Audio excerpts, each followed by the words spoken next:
New York will open the adult use marijuana retails to MSOs. Every single activist's nightmare, basically. That means that the multi-state operators who years ago snapped up a majority of the state's 10 registered organization permits will enter what observers say could be the largest market on the East Coast. Under the resolutions of the Office of Cannabis Management approved on Tuesday, regulators will accept applications seeking a retail or microbusiness license from October 4th through December 23rd. Regulators will also accept applications from registered organizations during a still unspecified window to be set by the office. That action was approved in a separate resolution. In a quote, "Today marks a pivotal step forward, expanding and sustaining the state's medical program and creation of an economically viable and equitable adult use cannabis industry in New York," Barry Carmody, a spokesperson for the New York Medical Cannabis Industry Association, said after a Cannabis Control Board meeting in Albany. The NYMCIA represents 8 of the existing MMJ licenses, including major MSOs such as New York-based Acreage Holdings and Columbia Care Chicago headquartered Cresco Labs, and Green Thumb Industries and Massachusetts-based Curaleaf Holdings. The vote finalizing MA proposal by the OCM means that litigation aimed at opening licensing to all applicants might be moot. The lawsuit was brought by some of those MSOs, which sued the state in March under the name Coalition for Access to Safe and Regulated Cannabis. And the state's social equity applicants and licensees are feeling abandoned and betrayed, which they should be. Many of them are still waiting to open their doors after bureaucratic delays and separate litigation encumberments. The state's ambitious conditional adult use retail dispensary, better known as the CURD program, or some of them call it the CARD program. Not sure how you get a U in CARD, but nonetheless. The vote came a week after the CEOs for multi-state operators implored New York Governor Kathy Hochul to allow them to enter the state's adult use market without delay. And there's a lot of small businesses that are unhappy. They're saying, "We relied on you." Jeanette Miller, a Buffalo area cannabis farmer, told the OCM board and staff at impassioned meeting, reminding them of the promises that New York would allow small businesses first to crack at the adult use market. The OCM did not immediately respond to MJ Biz Daily request for comment, and in a quote, "Today's Cannabis Control Board meeting opened the door for big cannabis to come in and compete with New York-based businesses." The Cannabis Association of New York, CANY, which represents small and state-based businesses, said in a statement, to help level the playing field, the CANY made 3 demands of New York regulators. 1, reform the state's potency tax that charges a higher rates for concentrates. 2, impose identical canopy limits on registered organizations and small businesses. And 3, crack down on the illicit market in the state. Estimates vary, but officials have said there are as many as 2,000 unlicensed sellers in New York City alone. New York legalized adult use cannabis back in March of 2021, but so far adult use licenses have been very, very rocky and only available to impacted individuals of the war on drugs and certain nonprofits to whom the state also promised 50% of all licenses. Although hundreds of CURD permits have been awarded, only 23 of those licenses are open for business, 5 of which are delivery only.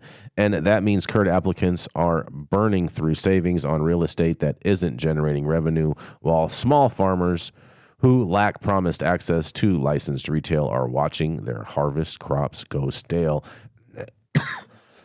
Excuse me. And that's why you have so much bunk weed in New York, just for starters. But nonetheless, this thing goes on and on.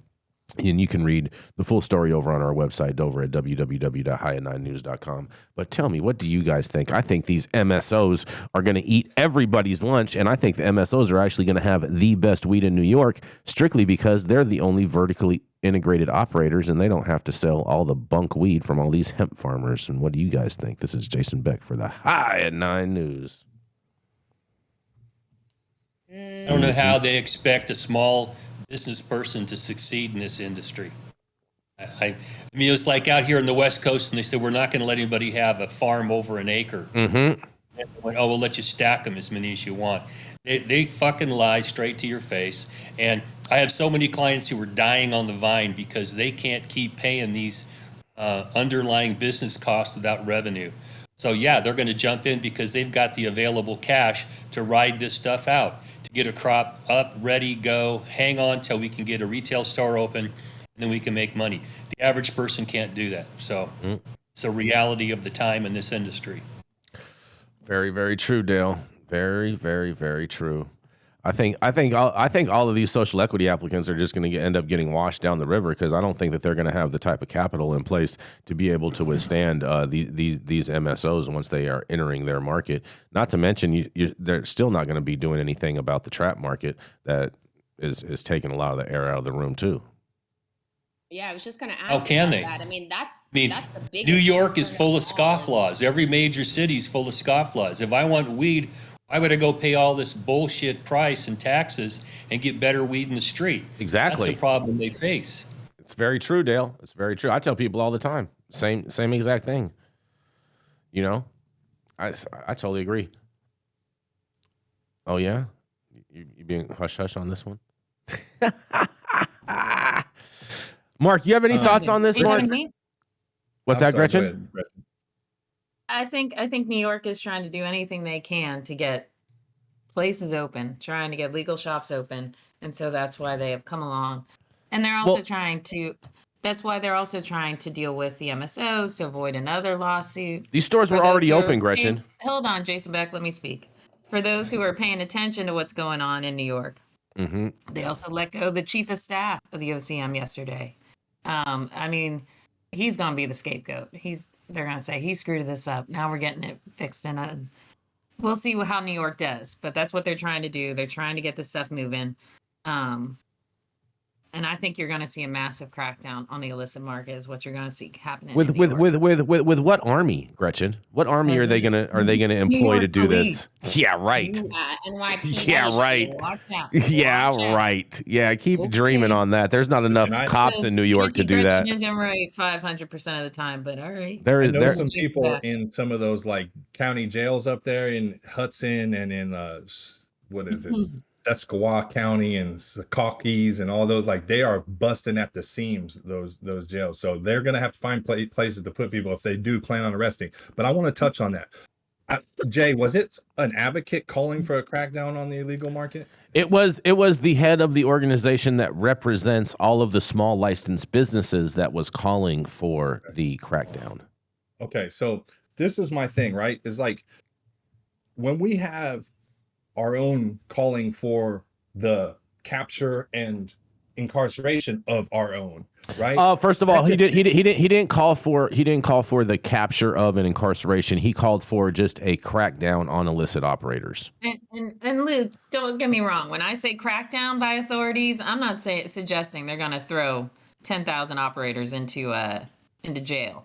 No, It's going to be financial. It's going to be closing doors. It's going to be you have no chance in hell of ever getting a license. well, this is They're if you're gonna try familiar and with do law that. enforcement, this is their tactic on situations like that. They don't go and round up 10,000 people. They go and get like 3 or 4. Yep. And then they make a real. Then they heavy try to make an of example. 3 or 4. Exactly. And even if 3 or 4 people go to jail or have any kind of law enforcement or collateral offenses collateral consequences that come along with this, right? I think it's just the wrong mindset to have. Like, how about let's advocate for making the legal market more enticing to bring over everybody from the traditional market who wants to come over and not break the law and be threatened to have those law enforcement repercussions happen.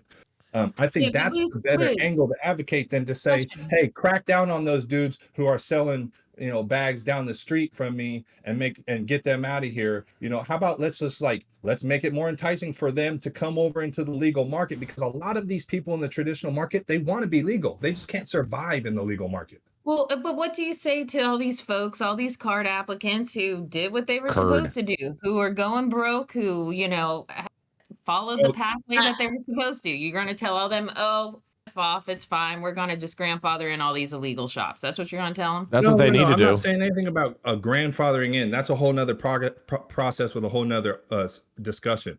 But those people you're not going to have to worry about them. They're going to get gobbled up by the MSOs. The MSOs coming into this market is going to stabilize this market.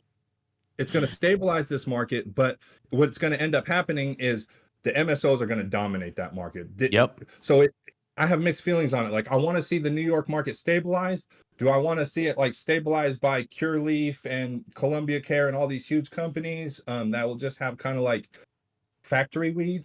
I mean, I don't think that's beneficial for the New York consumer. But the factory weed is better. Stabilization is. But So, Luke, that factory weed is going to be better than the weed that they're selling that's already a year and a half old that they're selling currently in the 100%. New York dispensaries. yes, 100%.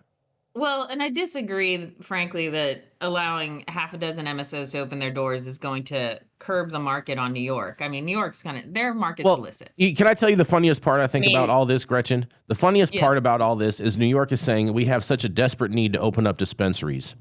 And all that they are actually doing in this is just allowing for the commerce of adult use sales in spaces where these actions are already happening, in essence. Like there's already selling weed out of these businesses. So in essence, they're going to claim that there's these new doors that are opening, but the reality is there is no new doors opening. There's just more commerce happening within some of the doors that are already opened. Well, and also, I don't know that history has proven to us that MSOs stabilize the industry. They definitely do Just not. want to put that out there. No, that part is, I think that's a fair point as well, Mandy. Very This is true. all New York's tired of getting sued. All right, if we can get rid of one lawsuit, fine. Let them open. 100% Mhm. because of that reason. I totally agree with you on that, Gretchen. This is nothing but trying to please really loud, politicians that are just tired of getting annoyed by their local constituents for something not being fair and not moving fast enough. That's what this really comes down to. Yep. I would be interested in looking at that Medical Marijuana Association's expenditures on where their money is spent. Oh, that's a whole nother. It's a whole nother can of worms right there, Luke. We gotta keep this thing rolling. We're gonna roll